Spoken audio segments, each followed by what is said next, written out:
Hey guys, Ricky here with another installment of the subject that I hate talking about the absolute most, the war in Iran. I hate talking about this thing. I want to be talking about anything else. There's so much other things that are wrong with this country. Is anybody else getting the the theory, the idea that this whole war in Iran, because we were not attacked, right? W- Are we trying to bring democracy there again? Like a democracy is not even working for our country, and we're gonna go and steal it somewhere. What is the point of this? Like, just because of oil, we are got our own oil. We should be investing in stuff like solar and wind and water energy. I would even go clean nuclear. But what is this all just a smokescreen to keep everything off of talking about the Epstein list anymore? Is that what this is? Like at this point, what is the purpose of this? I'm tired of spending our money on this. I'm tired of spending my breath talking about it. Let's just get into it. So, this is from Al Jazeera. Trump threatens to blow up desalination plants in Iran if no deal is reached. Legal experts say targeting civilian sites would be a collective punishment, which is prohibited under.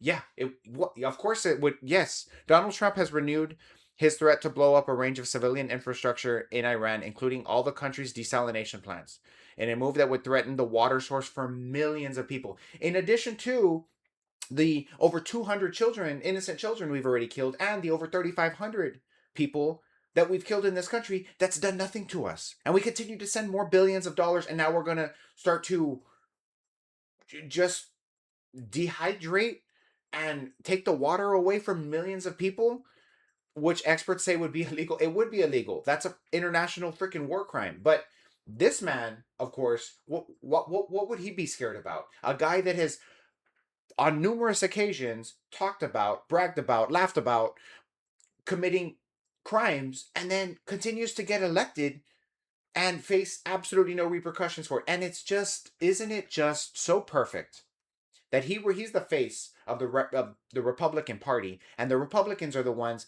that they love to stand on their soapbox and talk about how they're the crime and punishment, they're the law and order party, right? They're the ones that support the military. They're the ones that support law enforcement. They're the ones that, if you do something wrong, we want you to face the highest extent of the law. No forgiveness, no empathy. If you do something wrong, you should have to pay for it. Yet, this is the face, this is the man who commits all the crimes and then never has to actually answer for any of them. And this just sick, guys. You going after innocent civilian water. That's Geneva Convention. That's war crime stuff right there. I mean, and we're paying for it. We're footing the bill for this. We're already in debt enough. And once again, the conservatives who want to conserve the debt ceiling and want to keep costs down are the ones hurrah hurrah. Let's send all of our tax dollars over there to Iran. So from Trump's social media, I'm assuming it's Truth Social. That would require me to actually go into Truth Social, and I ain't gonna do that. It's not happening. So the United States of America is in serious discussions with a new and more reasonable regime to end our military operations in Iran. He wrote in a social media post. He added that there's been great progress that has been made in the talks, which these talks that he talks about, Iranian officials have come out and said those talks have never happened. It's not happening. So once again, Trump is a liar. Once again, no one is surprised. He continues. And once again, I'm not going to do it in the Trump impersonation because I'm not going to put you guys through that punishment. That's cruel and unusual punishment right there. But if for any reason a deal is not shortly reached, which it probably will be, and if the Hormuz Strait is not immediately open for business, we will conclude our lovely stay, sarcasm, in Iran by blowing up and completely obliterating all of their electric generating plants, oil wells, and Karg Island, and possibly all desalination plants, which we have purposefully not yet touched, the US president said. And just like I said, international law explicitly bans making civilian sites the object of attack or of reprisals.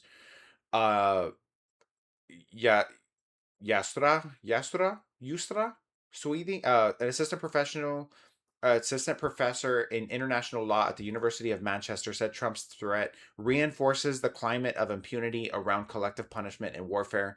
This is clearly an act of collective punishment, which is prohibited under international humanitarian law. Thank you. You can't deliberately harm an entire civilian population to pressure its government, she told Al Jazeera. Guys, this is why we're hated, and this is exactly how you create extremist groups. This is how you create them. You create enough suffering, you create enough vitriol and hate in a country, or in a people, in a society, and we end up getting attacked, and then we say, well, I don't know, how could you not, how could you not like us? We're Americans. We're the pillar of hope and democracy and the American dream, while we are going to take away people's water supply.